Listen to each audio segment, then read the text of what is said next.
السلام عليكم ورحمة الله وبركاته. ازيكم يا بنات؟ عاملين ايه؟ اللي اول مرة يشوف بيتك بسيط مع فاطمة ما ينساش يدوس على كلمة اشتراك ويفعل الجرس عشان يجيلكوا كل جديد. قبل ما نبدأ الفيديو بتاعنا نصلي على رسول الله عليه افضل الصلاة والسلام. طبعا صحيت الساعة 6 الصبح. شلت الستارة اللي كانت موجودة في البلكونة. انا الستارة اللي موجودة عندي مشمع، من بره جلد ومن جوه قماش. تمام، بصراحة بتنفعني جدا، بتبعد عني العين الجار مثلا اللي قدام مني. بتنفع في الشتاء. الجيران فوق عايزين ينشروا ويغسلوا يكبوا يعملوا اللي يعملوه، فبغسيلي بيبقى ايه، محمي وكده. حتى لما كنت برضو كان في صيف شتاء بحب ايه ان انا اغطي، عشان ربما دام انا ساكنه تحت وفي ناس ساكنه فوق مني، ما تعرفيش بقى اللي فوق بيعمل ايه، الله اعلم. فما بحبش حاجه تنزل على الغسيل، لان انا ممكن اغسل الغسيل تاني والكلام ده كله. فدي ستارة أختي أم ملك ادتهاني، ربنا يفرح قلبها ويرضيها يا رب. الستارة دي كانت موجودة في الدكان لو انتوا فاكرين، كان عندنا حاجز كده بتاع ده للحوض والكلام ده كله. فانا احتفظت بيها. طلعتها بقى، قلت ايه يا بنتي اغسل دي، وانا ما اقدرش استنى لما التانية تنشف مثلا. بالمنظر البلكونه كده ايه مكشوفه، جنب مني هنا جيران ومن هنا جيران، فانا صاحيه بدري عشان اشيل الستاره دي واركب دي، والناس نايمه فما حدش يشوفني وانا بتشعلق الشعلقه الجميله دي. واعذروني ان صوتي تعبان جدا، بس والله ارهاق ارهاق.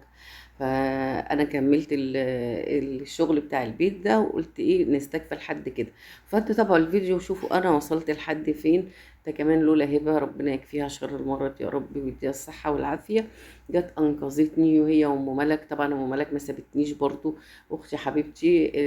فعلا الاخوات ده رزق ونعمة ربنا بيديها للبني آدم، إن يبقى ليكي أخت أو أخ حنين عليكي، يحس بتعبك ومجهودك والكلام ده كله. وبرضه بنتك برضه تبقى أختك وحبيبتك وسندك بعد ربنا. فربنا يخليهم ليا دايما يا رب، يبقوا في ظهري وسندي وما تحرمش منهم. وطبعا محمد ومحمود وأيمن وهاجر كلهم حبايبي، ربنا يفرح قلبهم ويرضيهم. طبعا انا كنت غسلت الغسيل، بص ستاره جميله ما شاء الله، والبلكونه نطفت وبقت فله. وطبعا غسلت الحبال، ما هو ما ينفعش التراب والعفاره وتغسلي وتنشري من غير ما الحبال تتمسح. كانت امي الله يرحمها كانت دايما تقول لي قبل ما تنشري امسحي الحبال. في اي وقت يعني خلاص هنشر مساحة الحبال، تقولي التراب اللي رايح والتراب مش عارفه ايه، فمساحة الحبال عشان التراب ده ما يعلمش في الهدوم. كلام امي كان دايما محفور في دماغي، ودايما بحفظ كل كلمه كانت دايما تقولها لي، ودايما كنت بعمل بيها وما زال لحد دلوقتي. والله الله يرحمك يا امي ويغفر لك ويجعلك من اهل الجنه. فعلا علمتينا وربتينا احسن تربيه. على قد ما كانت ست، ما كان ست بسيطه وما كانتش متعلمه، بس كانت دماغها حكيمة وبسم الله ما شاء الله، وكانت تتقي ربنا وكانت فيها صفات جميلة جدا. الناس الستات اللي هم البركة اللي كانوا يدوا دروس للحياة من غير ما يروحوا مدارس ومن غير ما يتعلموا بصراحة. فعلمتني الحمد لله حاجات جميلة جدا. طبعا ما اقولكوش انا عندي جبل غسيل، جبل جبل.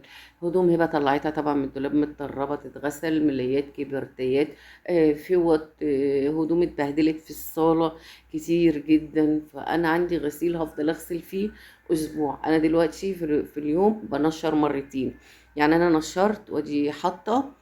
تمام، هسيب الغسالة تريح وبالليل أبدأ إن أنا أغسل تاني، أدي الدورة التالتة. زي ما انتوا شايفين لو اوريكم المنظر رهيب.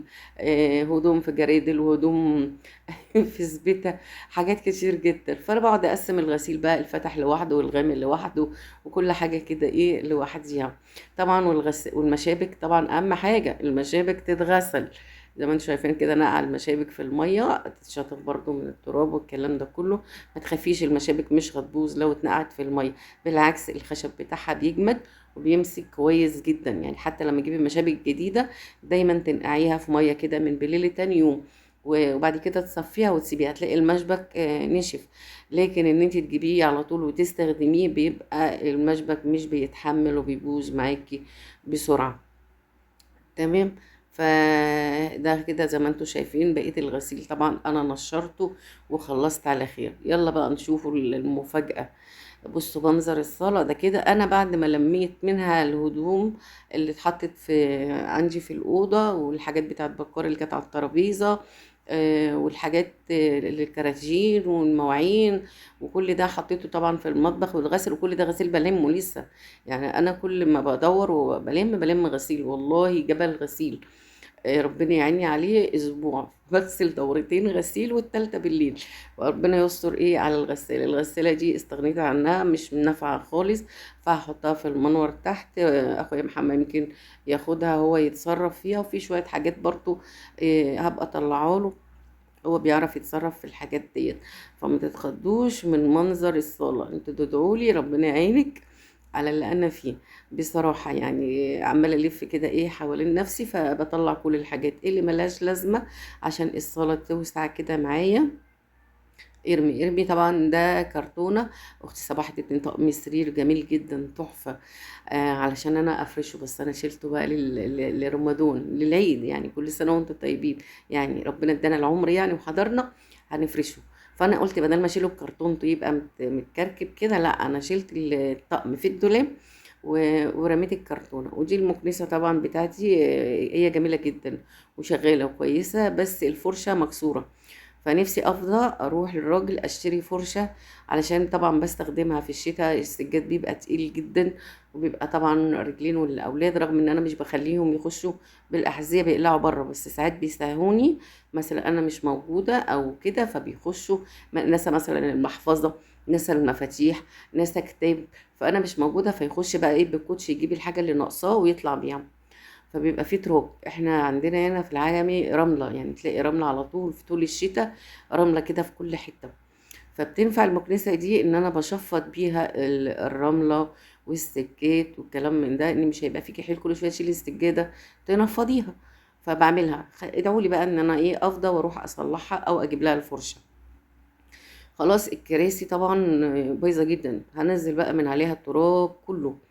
وفي الاخر هبقى لمعها. يعني انا دلوقتي بلم التراب علشان كله ينزل في الارض، وبعد كده نلمع الحاجات دي تاني واحنا بنفرش.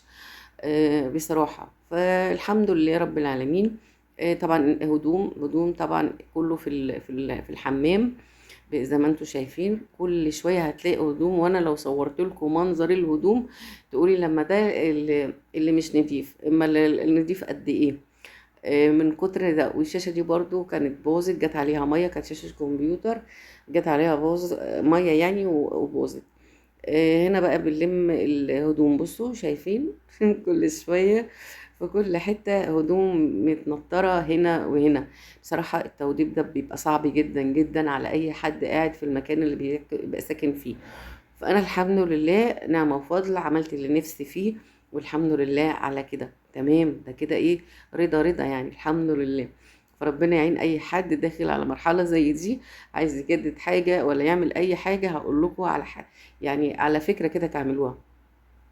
بالنسبه لو انتوا هتعملوا توضيب زي بصوا الستاره، قبل ما اقول لكم على الفكره، بصوا شكل الستاره، معرفش زي اللي كان مكتوب عليها زيت، مكتوب عليها ايه، كل ده نازل من فوق من عند الجيران والتراب والكلام ده كله.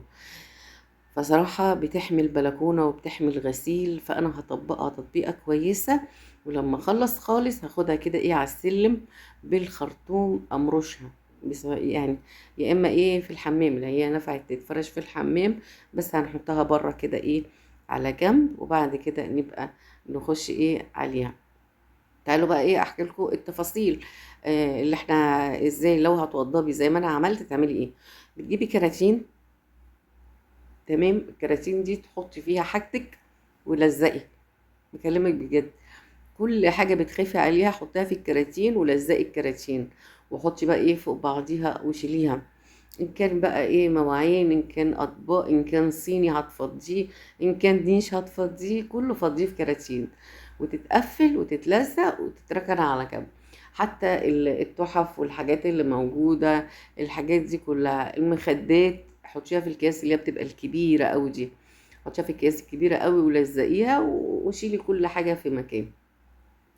لكن الوضع اللي انا شفته انا حتى التراب دخل في الدولاب وفوق الدولاب، لزق على الحيطان. يعني انا نزلت من على الحيطان في اوضه الاولاد دي كمان، غير هبه عملت كميه، ومحمد ابني كمان طلع في الاوضه بتاعته كميه من التراب كان على الحيطان.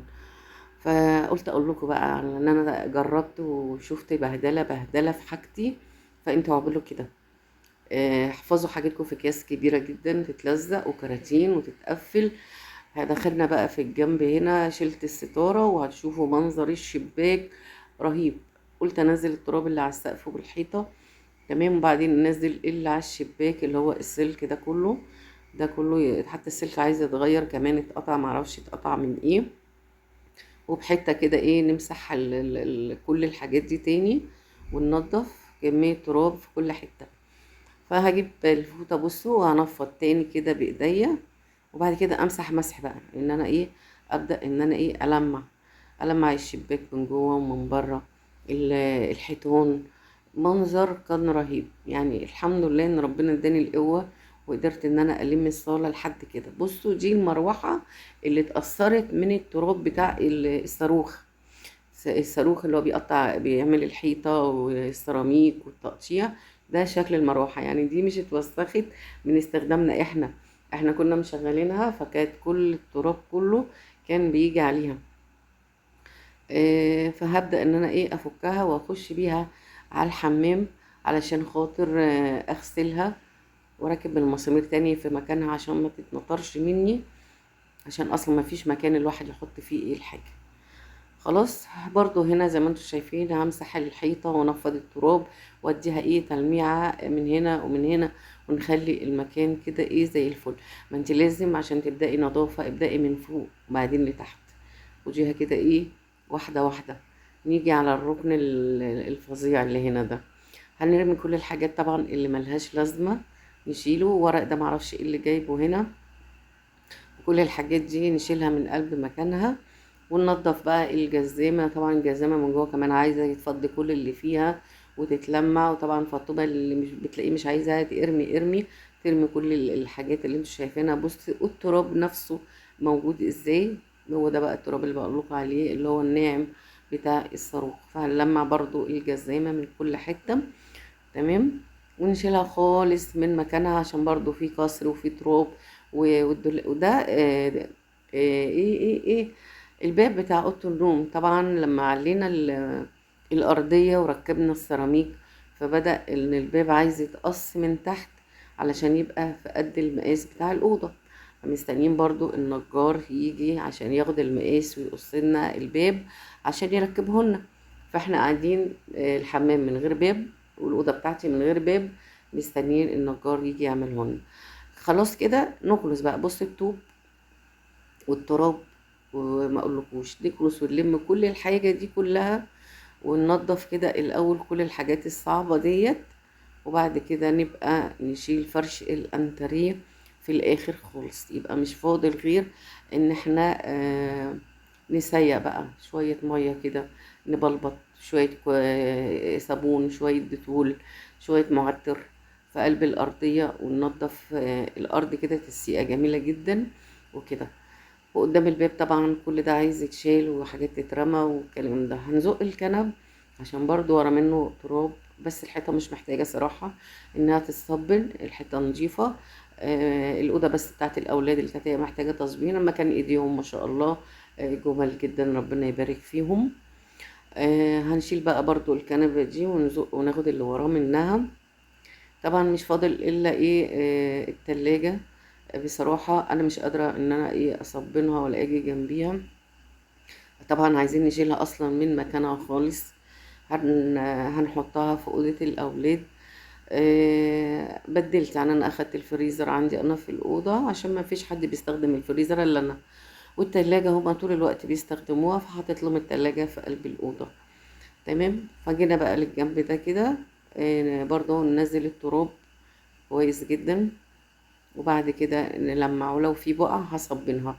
ده معمول من اللاكيه، يعني ده اصلا اللي هو جبسن بورد، المفروض ما بتحطش عليه ميه، بس ده عاملاه لاكيه عادي تصبني، بس مش تكبي بقى ميه، ممكن حتة مبلولة ليفة صغيرة كده ايه مبلولة تمشي عليها. فطبعا انا لقيت فيه بقعة كده ملطشة، فقلت اجيب الليفة كده ابلها بس كده ايه شوية مية صغيرين نعدي على الحتت اللي هي مبقعة وموجودة بالطريقة اللي انتوا شايفينها دي. وبرضو بالحتة او بفوطة كده ناشفة هنلمع ننشف بقية تلطيش المية ديت اهي مكان حتت كده ايه مبقعة، هنلمعها بالطريقة دي وبفوطة ناشفة ننشف الموضوع.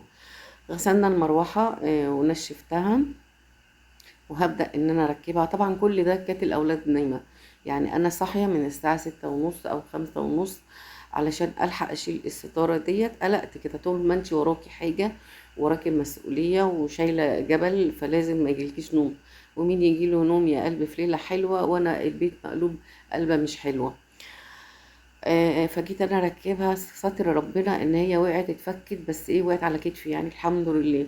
فمحمود كان صحي حبيبي جه في الوقت المناسب، فقعد يصلحها لي بقى. قعدنا نجيبها شمال ويمين لغايه لما ركبت على المسمار اللي هي فيه، يعني هو جه في الوقت المناسب الحمد لله. لغايه بقى ايه يركبها. قعدت اسندها بقى معاه شمال ويمين زي ما انتوا شايفين كده. طبعا اللي كان مسؤول عن الموضوع ده محمد ابني، هو اللي كان بيركب المروحة وهو اللي بيفكها وكده. هو اللي عارف يعني انها بتتركب ازاي.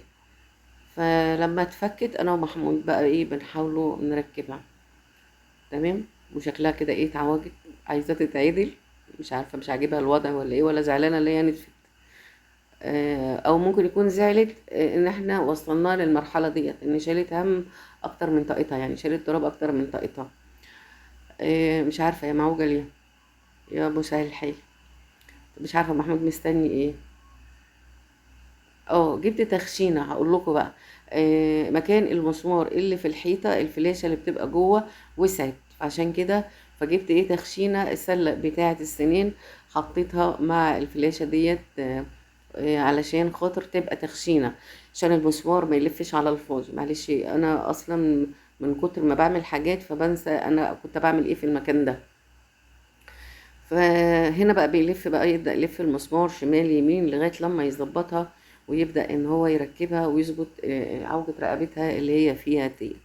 واحنا لسه خلصنا لسه ما خلصناش، ده المشوار قدامنا طويل. المهم دعوة حلوة، لايك جميل من بناتي الحلوين، ربنا يفرح قلوبكم ويرضيكم بعزتك وجلال وجهك الكريم. ادعي لكم دعوات جميلة يا رب يسترها معاكم ويكفيكم شر المرض، واللي نفسه في حاجة ربنا. طبعا اختي صباح طلعت فضت لي التلاجة كلها على الترابيزه وصبنتها وخدت الرفوف تغسلها على الحوض. فهنا محمد قال لها يا خالتي انا هنشفها لك، فجابت لنا غدا جميل جدا زي ما انتم شايفين. ربنا يديها الصحة ويفرح قلبها ويرضيها. جابت لنا عيش بلحمة طبعا بعد ما غسلت التلاجة وغسلت الرفوف ونشفتها. محمد مسك التلاجة نشف حوالين منها ومن جوه ونقلناها طبعا اوضه الاولاد. شفتوها في فيديو عند هبه، ان شاء الله يعجبكم الفيديوهات. قعدت نتغدى انا وهي ومحمد ومحمود، لكن هبه ما تغديش الصراحه، قالت لا سيبوني اكمل شغل الاوضه عشان انا لو قعدت هريح.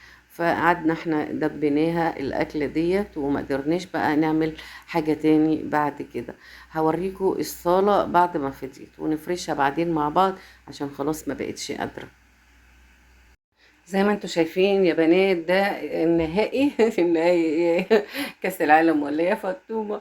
فاطمه خلاص هيست وما بقتش قادره تكمل، بس الحمد لله وصلنا للمرحله ديت. واستنوا بقى ان شاء الله لما يبقى نفرش الشقه ونغير النظام ان شاء الله يعجبكم. ولو وصلتوا لحد هنا ما تنسوش تعملوا لنا لايك واشتراك للناس اللي ما اشتركتش. لسه طبعا باب الاوضه عايز تتركب، النجار هيجي يركبه، هيبقى في نشاره وفي حاجات. فان شاء الله لما نركب هنبقى نمسح الارض بقى ونفرش ويبقى كلام. وكمان لسه الحمام باب برضو ما تركبش، حاطين ملايه كده ساترين بيها الدنيا. والمطبخ هو بقى زي الفل وجمال جمال ايه جميل يعني جميل جمال ما فيش مثال اشوفكم على خير في فيديو جديد. السلام عليكم ورحمه الله.